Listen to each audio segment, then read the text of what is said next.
Transaksi di pasar saham itu bukan hanya dari para investor atau para trader, tetapi ada banyak transaksi yang dilakukan dengan kepentingan atau tujuan yang lain selain hanya sekedar menjual atau membeli saham.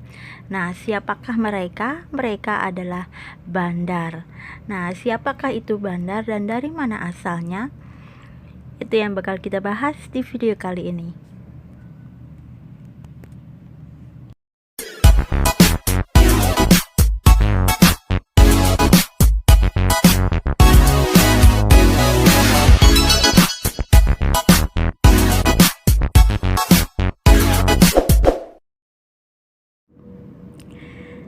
Nah, market maker atau yang lebih sering dikenal dengan sebutan bandar. Jadi siapa sih itu bandar? Nah, bandar itu adalah market maker. Nah, di dalam dunia saham, siapapun itu, baik perorangan maupun kelompok atau siapa saja, di mana mereka mempunyai cukup dana dalam jumlah yang besar yang dapat digunakan untuk menguasai sejumlah lembar saham suatu perusahaan yang beredar di pasar. Nah, sehingga mereka mempunyai cukup power untuk mengatur harga lewat permintaan atau penawaran terhadap saham tersebut. Jadi secara sederhana dapat disimpulkan bahwa bandar ini adalah orang yang mengatur harga sebuah saham di pasar ya. Jadi bandar ini yang dapat membuat harga sebuah saham menjadi sangat undervalue atau bahkan overvalue. Nah, sebenarnya apa sih tujuan bandar ini sehingga perlu mengatur harga sebuah saham? Nah, jika ditanya apa tujuan bandar, pasti sangat banyak alasannya yang dapat dikemukakan untuk menjawab pertanyaan tersebut. Yang pasti tujuan sebuah saham itu diatur harganya adalah agar pihak yang berkepentingan dalam melaksanakan rencananya dengan lancar. Salah satu rencana yang paling sering dilakukan adalah mencari keuntungan tentunya ya. Nah, jadi kenapa bisa ada bandar? Kenapa, sejak kapan ya? Sejak kapan bandar ini mulai dan kapan sih keterlibatan sebuah atau seorang bandar ini dalam saham? Nah, peran bandar ini dimulai sejak saham tersebut belum melantai di bursa. Kok bisa ya? Jadi sebelum melantai di bursa, sebuah saham itu akan melakukan IPO atau Initial Public Offering. Atau apa sih IPO itu? Penawaran perdana saham akan melakukan mekanisme yang bernama book building. Book building itu apa? Nah, book building itu adalah mekanisme di mana underwriter sebuah saham menentukan harga penawaran perdana sebuah saham yang didasarkan kepada seberapa besar permintaan investor akan saham tersebut. Nah, pada proses inilah tugas pertama bandar itu dilakukan. Jadi bandar ini tugasnya adalah mengatur agar IPO dapat berlangsung sesuai dengan keinginan. Nah, seperti itu. Jadi permintaan akan saham itu akan tetap tinggi, bahkan sangat tinggi, sehingga permintaan biasanya berkali-kali melampaui jumlah saham yang tersedia. Jadi investor yang memesan dalam sejumlah saham hanya akan mendapat sebagian kecil dari jumlah yang. Jadi IPO yang sukses itu ditandai dengan adanya oversubscribe yang tinggi saat book building saham tersebut.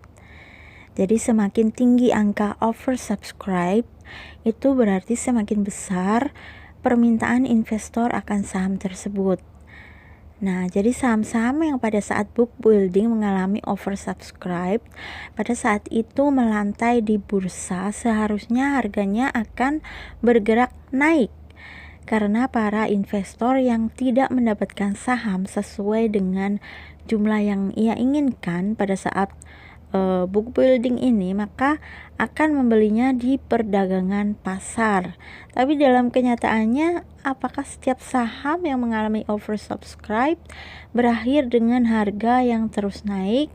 Nah, mari kita lihat beberapa saham yang melakukan IPO pada tahun 2016.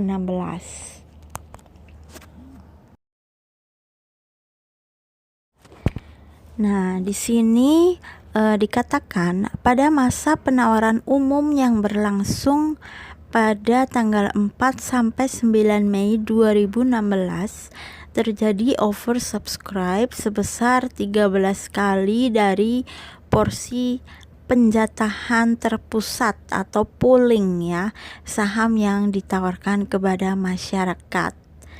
Nah, dengan oversubscribe yang hingga 13 kali, maka yang pada saat pencatatan dan hari-hari berikutnya, perdagangan saham Bank Ganesha atau BGTG ini seharusnya terkerek naik ya. Tapi bagaimana kenyataannya di lapangan? Mari kita lihat chart harga BGTG berikut ini. Nah, di sini kita bisa melihat harga BGTG bergerak relatif datar ya, bahkan cenderung menurun. Bahkan hingga tanggal terakhir pada saat pengambilan data di gambar ini, di pasar BGTG ini ditradingkan di harga 85 per lembar saham, jauh di bawah harganya pada saat IPO yaitu di 112. Nah, lalu kemanakah larinya para investor yang oversubscribe 13 kali itu? Nah, jika memang benar kelebihan permintaan hingga 13 kali, kenapa performa harganya malah cenderung kurang baik ya? Nah, inilah tugas bandar yang pertama kali dalam siklus kehidupan sebuah saham. Nah, saat saham itu dilahirkan, jadi tugas bandar ini adalah memastikan kelahirannya disambut dengan baik oleh pasar. Nah, dan mengatur siapa yang bisa mendapat sebuah saham yang berada pada saham yang diterima pada saat IPO. Nah, seperti itu.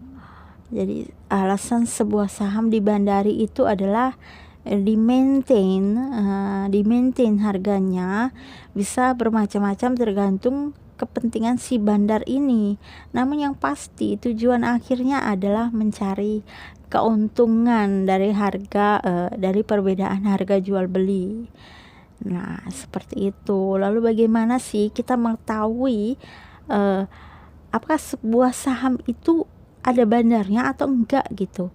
Nah, pada dasarnya semua saham itu mempunyai pemegang mayoritas di pasar, baik itu entah bandar ataupun bukan bandar ya. Nah, seperti itu. Jadi tidak semua saham itu bermain setiap saat. Ada kalanya jika memang sedang tidak dimainkan, maka tugas orang bandar hanyalah memaintain atau menjaga harga sebuah saham dalam range harga tertentu. Nah, bisa juga memang pemegang saham mayoritasnya ini bukanlah seorang bandar. Jadi dalam kasus ini jika ada bandar yang ingin memainkan harga saham, jadi harus meminta izin dulu kepada pemegang saham mayoritas. Nah, seperti itu. Nah, tanda sebuah saham sedang tidak dimainkan oleh bandarnya adalah terlihat ketika kalian lihat di volume atau di value-nya transaksi itu relatif kecil jadi dibandingkan dengan transaksi hariannya. Nah, seperti itu. Jika volume dan value-nya kecil itu artinya tidak dibandingkan dengan bandarnya. Jadi ingat-ingat ya teman-teman.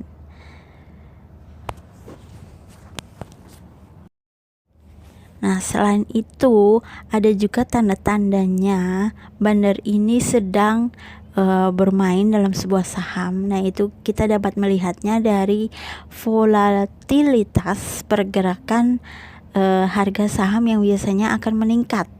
Jadi biasanya disertai dengan berita-berita yang muncul di pasar terkait dengan saham tersebut maksudnya ya. Jadi tujuannya itu adalah untuk memberitahu para retail untuk memfokuskan perhatiannya pada saham yang akan dimainkan sehingga akhirnya ikut bermain dalam saham tersebut. Jadi peningkatan volume juga dikarenakan bandar sengaja memperbanyak transaksi yang terjadi sehingga kode sahamnya ini muncul di running trade dan mendapat perhatian pasar. Dan untuk membantu menaikkan harga saham itu, bandar ini membutuhkan bantuan dari retail. Nah, kok bisa? Jadi sisi permintaan itu harus dinaikkan. Menaikkan permintaan itu dilakukan dengan cara mengeluarkan berita-berita yang positif. Nah, rencana-rencana yang indah dari emiten, dan itu adalah jebakan mereka untuk mengundang para retail ini ke saham tersebut ya. Jadi dengan target-target yang menggiurkan. Jadi kenaikan harga yang terjadi dianggap cukup dan mencapai target, maka dimulailah fase yang dinamakan fase distribusi. Nah, fase distribusi di mana bandar ini mulai sedikit demi sedikit mendistribusikan barangnya ke pasar. Jadi fase awal distribusi ini tidak jarang harga masih bergerak naik karena penjualan dilakukan secara sedikit demi sedikit. Agar apa? Agar pasar tidak curiga tentunya ya. Jadi setelah itu ada fase menengah. Biasanya kenaikan harga itu mulai terbatas dan cenderung bergerak datar karena penjualan yang dilakukan bandar mulai mengalahkan kekuatan permintaan dari retail. Nah, jadi ini sangat penting bagi bandar untuk memaintain harga sehingga tidak jatuh terlalu di awal atau sebelum distribusi selesai. Nah, setelah penjualan dianggap cukup, maka proses distribusi memasuki tahap akhir, di mana biasanya penjualan dilakukan dengan volume yang cukup masif, sehingga harga tertekan ke bawah.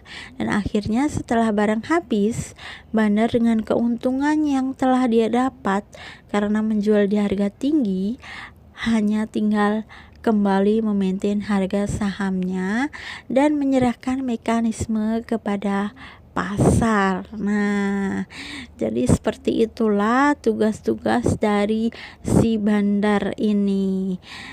Nah, itulah tadi singkat tentang bandarmologi. Nah, semoga video ini bermanfaat buat kalian, buat para pemula yang dalam tahap pembelajaran tentang saham. Jangan lupa untuk subscribe dan klik tombol loncengnya. Jangan lupa juga tombol like dan share kalau kalian suka dengan video ini. Thank you for watching. Sampai jumpa di video selanjutnya.